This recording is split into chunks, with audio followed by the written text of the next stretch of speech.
Hello everybody, this is Gareth Cahoon Speaks back here with another video for you. I'd like you to hit the subscribe bar and give me a thumbs up if you like the video, or hit the notification bell to be notified when I post my next post. Or otherwise, you can donate to my ministry and the charities that I support at garethcahoon3@gmail.com on PayPal. This one here is a shame and disgrace, and it should not have been passed. Jersey, a dark day for Jersey, as assisted suicide law receives royal assent. Jersey's assisted suicide law has been granted royal assent, enabling eligible residents to get help to kill themselves as early as next year. The legislation allows assisted suicide or euthanasia, where a doctor or nurse may directly administer the lethal drugs to end the life of their patient. For terminally ill adults who are expected to die within 6 months or 12 months if they have a neurodegenerative condition.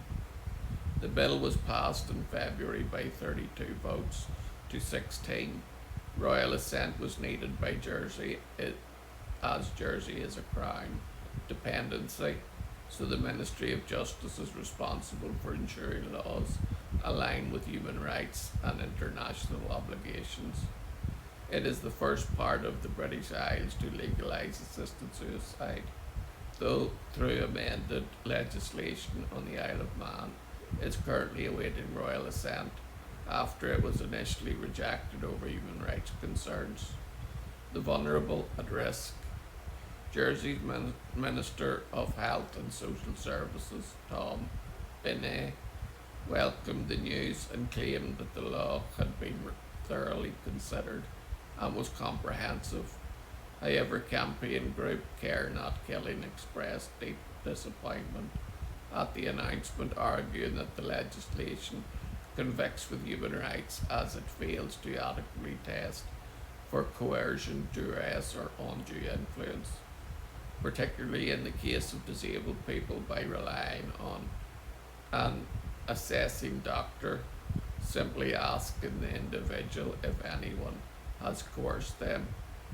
Its CEO, Dr. Gordon MacDonald, said the legislation will fundamentally alter health and palliative care on Jersey and put the lives of vulnerable people at risk, exactly as we have seen in those places that have introduced assisted suicide or euthanasia. And the first of all, to say that it's only for people that have been terminally ill for 12 months or 24 months. But then, as the bill goes on, they allow people to be killed because of depression. I heard of two twins looking to commit suicide so they can die together. Absolutely nutty things that are just abhorrent and ludicrous, lacking protections. He added it fails on a number of fronts, including lack of legal protections for doctors and nurses who do not want to be involved, protections for the elderly and disabled people at risk of being coerced, will see money taken out of the palliative care system and have been sold to the public as a way to end suffering. Dr. MacDonald noted importantly, as our lawyers have pointed out, this law does not comply with the European Convention on Human Rights and is not compatible with the UK's obligations under the Convention of Human Rights of Persons with Disabilities. We will be consulting our lawyers to determine our next steps and how and when this dangerous law can be challenged. This has got particular interest to me because I would be one of those people that could look for assisted suicide because I'm paralyzed from the shoulders down.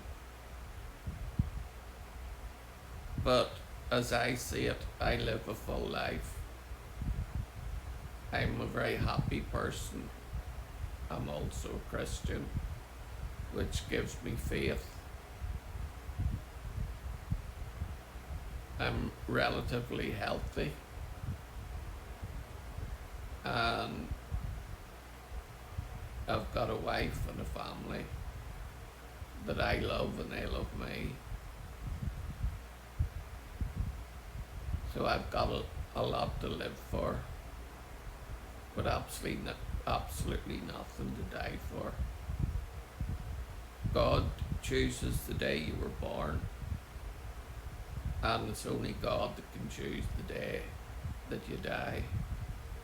Preempting that by getting assisted suicide is an act of self-sabotage and the murder of one's self. A doctor might sign it, and the doctor might administer the drugs, but he will have to answer for that on the day of judgment.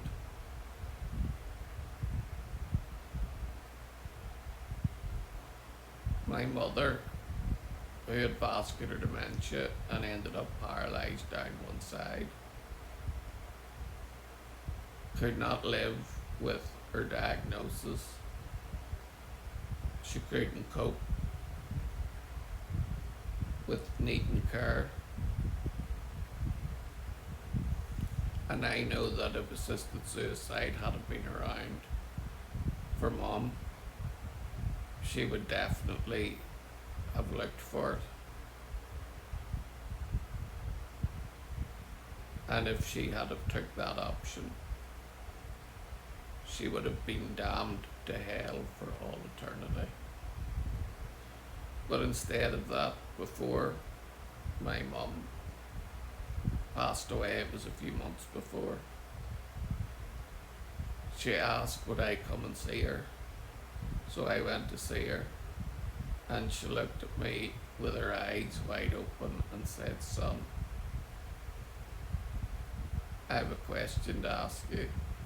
And I goes, "Well, Mum, fire away. If I can answer it, I'll answer it." She said, "What must I do to be saved?"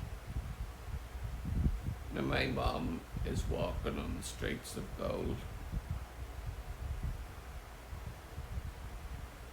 and is in the presence of the angels, and that gives me great comfort. The assisted suicide bill needs to die before it can murder any vulnerable people.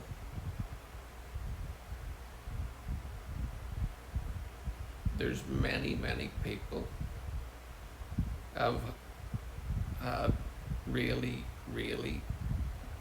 bad things happen to them and have suffered through it and eventually passed on. There is grace in that. To me, assisted suicide is the coward's way out, and for me to live is Christ, and to die right is gain. Shalom, Maranatha, and hallelujah.